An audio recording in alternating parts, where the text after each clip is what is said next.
Steve Tober, Sideline Chatter, NJ Hotshots, with Ken Trimmer, veteran head coach at Caldwell. And Ken, what a ride it's been for Caldwell to get to this point, heading to championship Friday at Giant Stadium against Governor Livingston of Berkeley Heights in a primetime game at 8 o'clock. I mean, when you were back after the tough overtime loss to Orange, you're going up against West Orange at 3-4 in the year. Did you ever think you'd be playing at Giant Stadium? Well, we actually thought, we're trying to plan for a consolation game.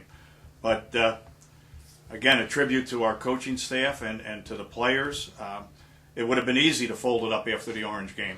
And yet we actually played well against Orange, and we were beat by a couple long passes. And we went back to work on Sunday, and the kids actually responded, had a great week of practice. And then for us to beat West Orange was a huge win for Caldwell football. Maybe one of the best in many years. And that just put us in a position where, and as again, our basic goal in the beginning of the year was one goal, and that was to get into the playoffs. And we traded the Orange game as a playoff game, and we treated the West Orange game as a playoff game, and we were fortunate enough to win. And of course, this is a team that's had a battle back from injuries from early in the season. Corey Patterson, a running back. Chris Euchre, a fullback linebacker, has been out a good part of the year. I think he's just back. But you've had a lot of kids banged up for a game or two or more. So it's been an adjustment. All teams go through injuries. Nobody feels sorry for teams with injuries, but you've been through a share, and for a Group 2 public, it's not always easy. Well, it's probably been the worst year we've had in many, many years, because basically we dealt with broken bones or season-ending knee injuries. So it's really been something of shuffling kids, and that's what we've done. And the shuffle has actually worked, because it was easy. It would be easy for to put another kid in there, and that kid doesn't perform. But in our case, we had to shuffle linemen as well as all the running backs, and of course the other thing is our quarterback Chris Lushy has improved week in and week out from starting sophomore, and he's gotten better, and he's been more controlled about what goes on the offense. So, yeah, we sort of put it together. And some young people, Chris Lawshy, you mentioned, the younger brother, Derek Lawshy, from last year in the family lineage, which is, as you know, of course, always a big part of Caldwell football tradition.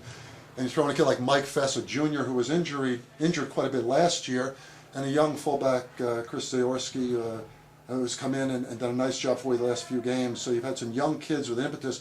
Talk about Lawshy and Fess. I mean, you mentioned Lawshy progressing nicely and following up with the brother, following up on Derek, and Fess has just been so instrumental. Well, again, last year, Derek, Chris's older brother, was a receiver, defensive back, and we put him at quarterback, and he performed. But of course, all the Lawshys, the uncles and the father and the cousins, they all played for us. And actually, Grandpa Lawshy, they all grew up on my street, actually, in Caldwell. Grandpa played for us. But that's here and there. The bottom line is that Steve Trevino, our quarterback coach, has done a great job with our quarterbacks over the years, and he's done a great job with Chris. Chris is getting better every day. Zaorski was basically a backup tight end and a defensive end, and when we needed him, we put him at fullback, and he's performed very, very well, to the point where he's actually having a great year. Again, against Lincoln, 236 yards rushing, I think, on 22 carries.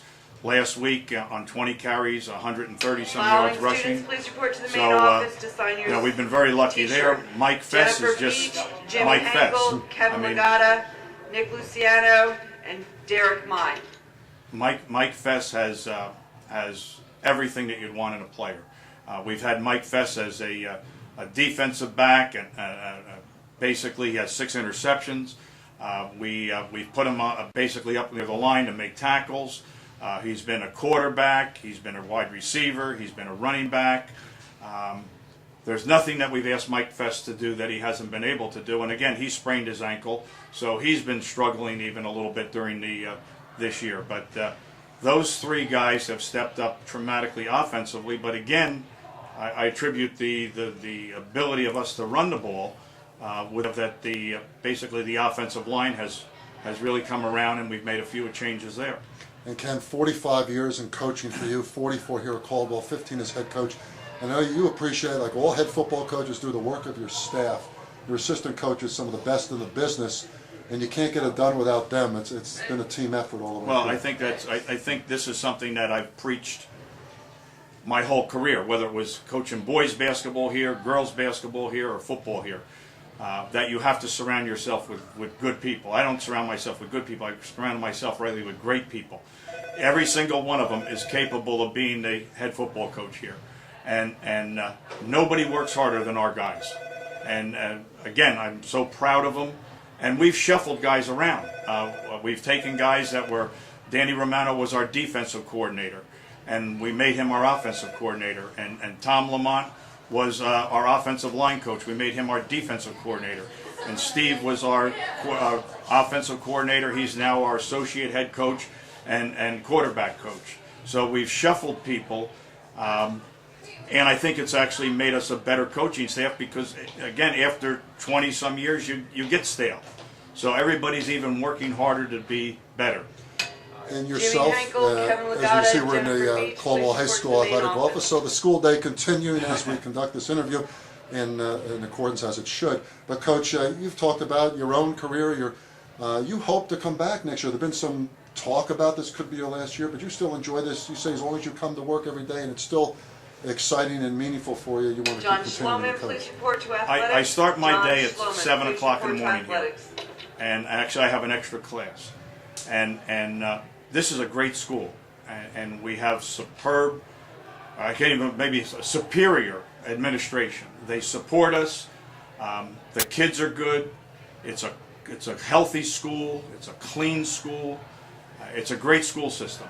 And I'm proud that I could be here for 45 years teaching and coaching. And so I have no plans on, at this point, of retiring. I'm really looking forward next year to playing Verona and Cedar Grove. And the bottom line is that, as I think I've said it 100 times, the day I wake up and I don't want to go to school, and I'm up 5:30 every morning, that's the day that I know that I've had enough. You mentioned Verona, you're a Verona alum, of course, realignment coming up next year. We'll leave that go for another discussion, but let's talk about coming up the championship game just briefly. Governor Livingston, Terry Hanratty's team, has had some injuries itself.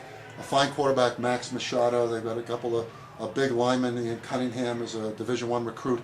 I mean, it looks like a great, possibly a very even matchup. I think so. And again, they are big. They are big, and we've seen them personally last week against Summit. We had a film on them against Hillside. They're a very good football team. They're well coached, and they have to be as excited as we are for the championship game. So I think it's a very evenly matched game. And again, we preach turnovers. Last week we ended up with 6+ turnovers, and we gave up 2. That's the one thing that's on our board in the field house. It's the one thing that's on our board here in my office. Turnovers, turnovers, turnovers. And so, again, that may be one of the big factors in the championship game. Of course, against Hillside, 28-21 win for you.